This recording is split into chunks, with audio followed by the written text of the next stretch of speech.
GHS Sports Radio Studios and the GHS Sports Network. This is The Rant. We are coming at you live from Atlanta, Georgia. We are presented as always by Anchor Collision Center, Warner Robins, and Guapaholic Entertainment. You can contact the show on Facebook, facebook.com/James Lassiter, facebook.com/The Rant. Hit us up on Twitter at Radio Guy 15, at GHS Sports Radio, at Mr. Payton. You can find us on Gmail at ghsportsradio@gmail.com. It is good to be here tonight on a wonderful, cold Monday evening. I cannot wait for the spring to hit. I am tired of it being 12 degrees outside. But for those who were not with me last night, we launched a brand new motorsports show. It's called Motorsports Week Wrap-Up Show, and it will be coming to you. It is on the YouTube channel. It is on Facebook. It will also be on Anchor and all these other platforms that we plan to use. Let me get y'all to check out my artist, Mike Foreign Van Diver. He is on YouTube as well. He's got his stuff on SoundCloud and a bunch of different platforms. Go check him out. Closer to My Dreams is his newest album.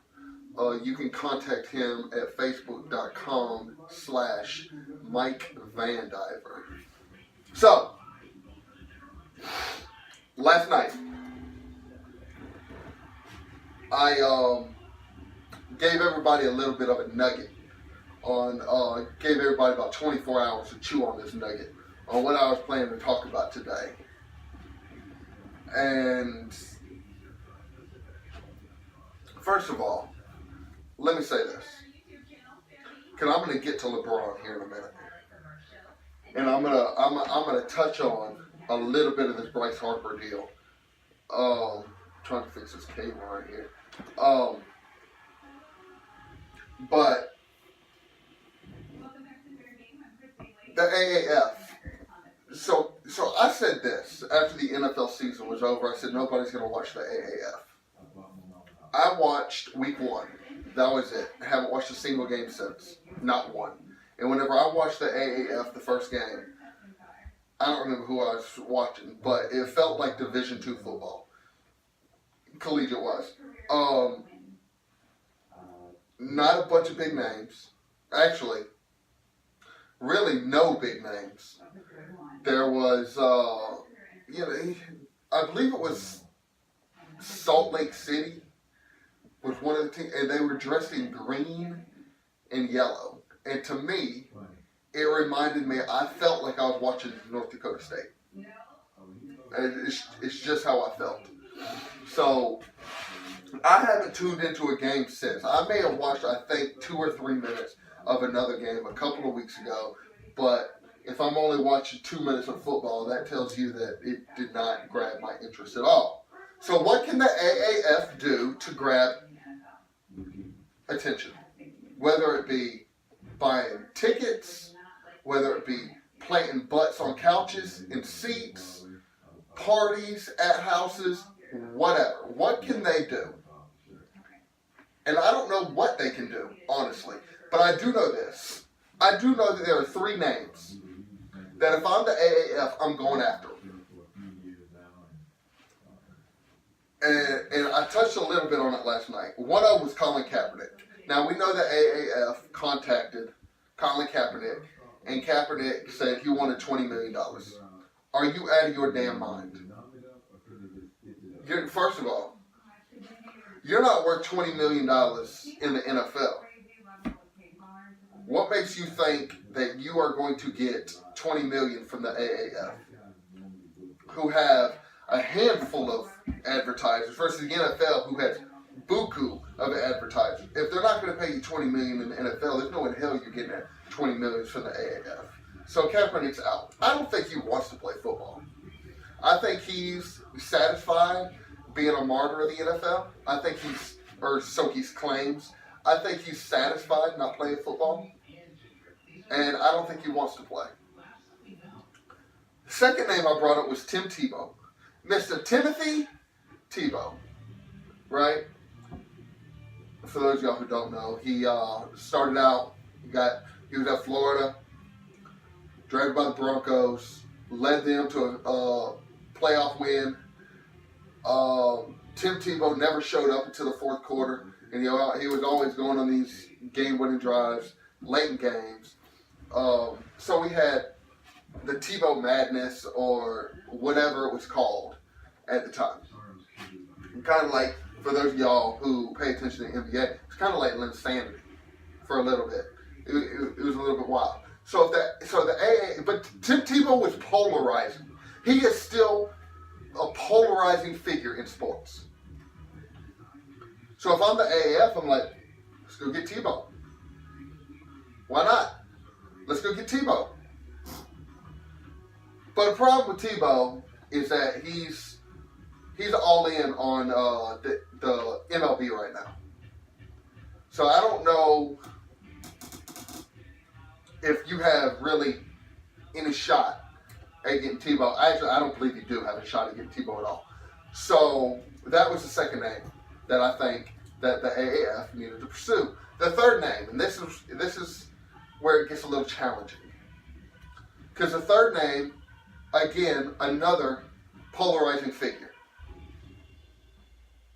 Well, who is it? Johnny Manziel. I think the AAF needs to see about getting Johnny Manziel. And this is why. I don't know what he did to get kicked out of the CFL, nor do I care. If I'm the AAF, I don't care.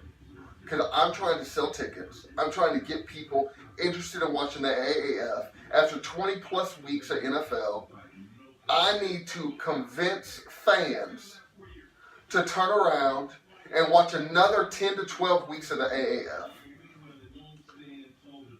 So, how do I do that? Well, go get Johnny Manziel. I'm not saying he's gonna be a difference maker, but he can definitely get people in seats. And I know this, right? You know this. Everybody knows this. So go get him. Well, what did he do to get kicked out of the CFL? Well, we don't know exactly what he did to get kicked out of the CFL yet. But Johnny Manziel's not going to ask for crazy money. Johnny Manziel's not going to, expect this or expect that. Johnny Manziel just wants to ball. He just wants to play football. That's all he wants to do. He doesn't care where. He doesn't care how. He doesn't care who he's playing with. He just wants to play football. So let him in. It can be mutually beneficial. Again, I think a lot of, if the AAF wants to pursue him, I think a lot of it's going to come down to what did he do in the CFL to get kicked out. Because now he's been cut from the NFL. And now he's been kicked out of the CFL. We all know about his antics with the money signs and the $100 bill with a white substance. Oh, I don't remember if that was an Instagram picture or a Twitter picture or whatever it is. But Johnny Manziel tends to be a bit of a loose cannon at times.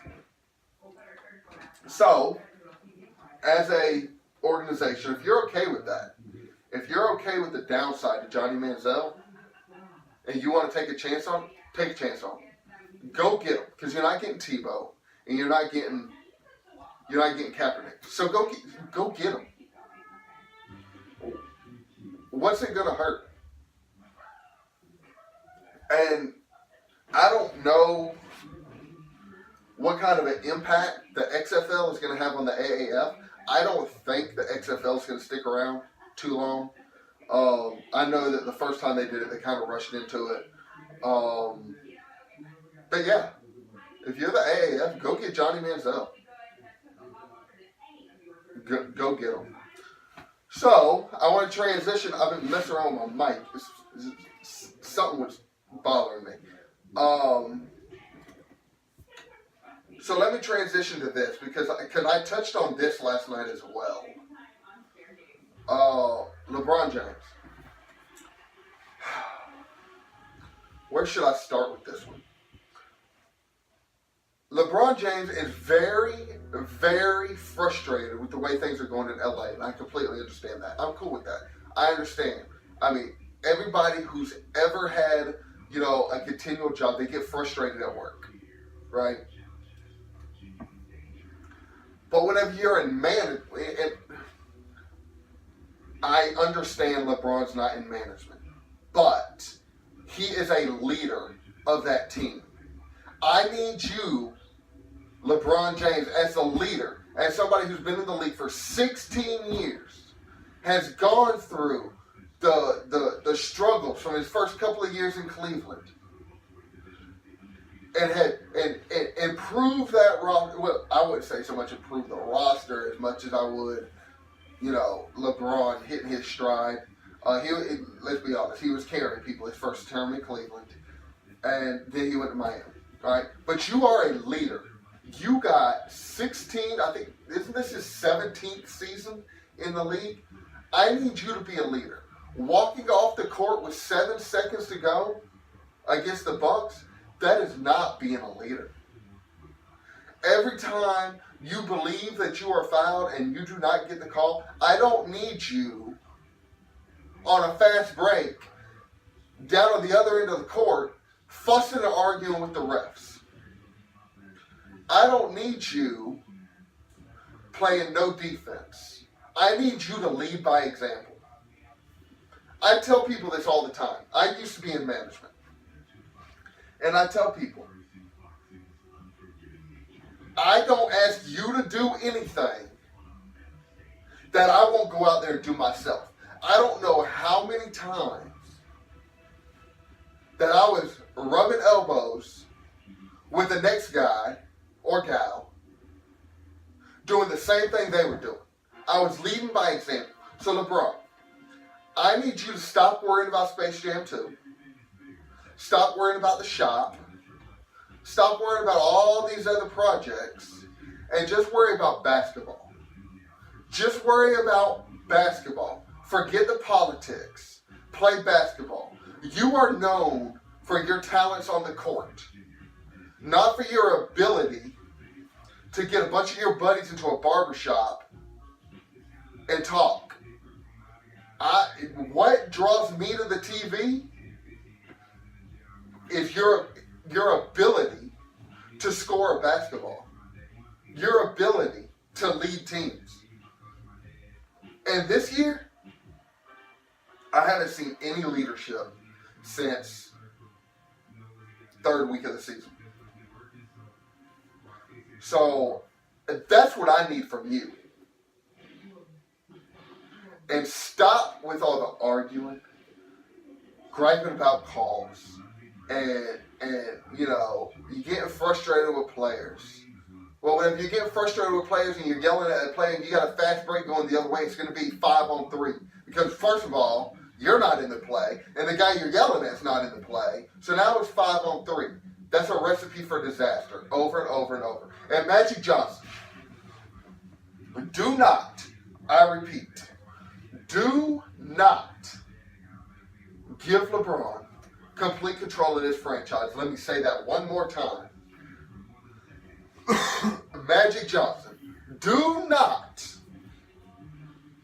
being in capital N-O-T, do not give LeBron full control over that franchise like Dan Gilbert did in Cleveland. This microphone is still driving me crazy.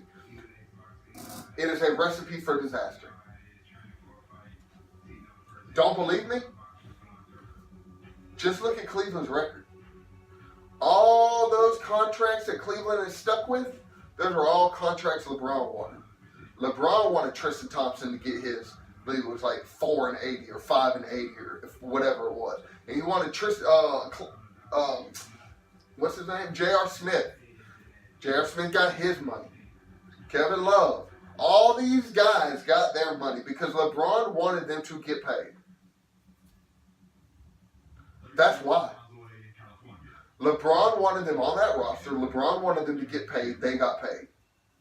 Do not let LeBron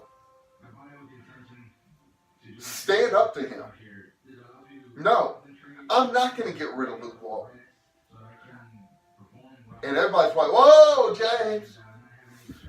Luke Walton is not the problem. Luke Walton is not their guy. I get that. But can we be honest for a minute? Professional basketball, coaching has very little to do with it today.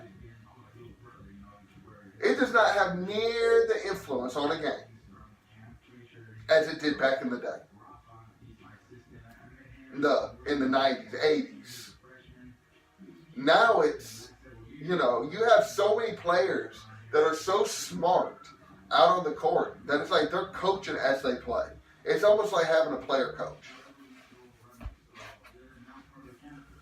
So I understand Luke Walton may not be your guy, but I guarantee you, Ty Lue ain't your guy either. I mean, you did see just how bad that roster was, how quickly he got fired after LeBron left.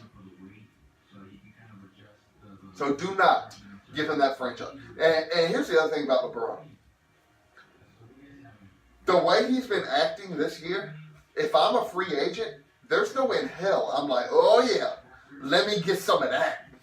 Oh yeah, let me in on that. There's no way.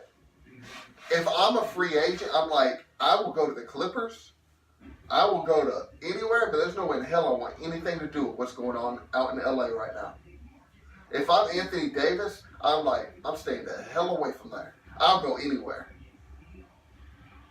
Klay Thompson, if you're thinking about coming to LA, stay away. Anybody that's a free agent, I would stay away. But, I mean, LeBron, I've always been a LeBron defender. But I can't take the antics this season. I just can't. I'm over it. He's sometimes I feel like he's acting like a toddler, like a spoiled brat. So, Rob Pelinka, Magic Johnson, free agents, think long and hard about getting in bed with LeBron James. If you need to speak to Kyrie, speak to Kyrie. If you need to speak to Kevin Love, Tristan Thompson, whoever, talk to him before you go get in bed with LeBron.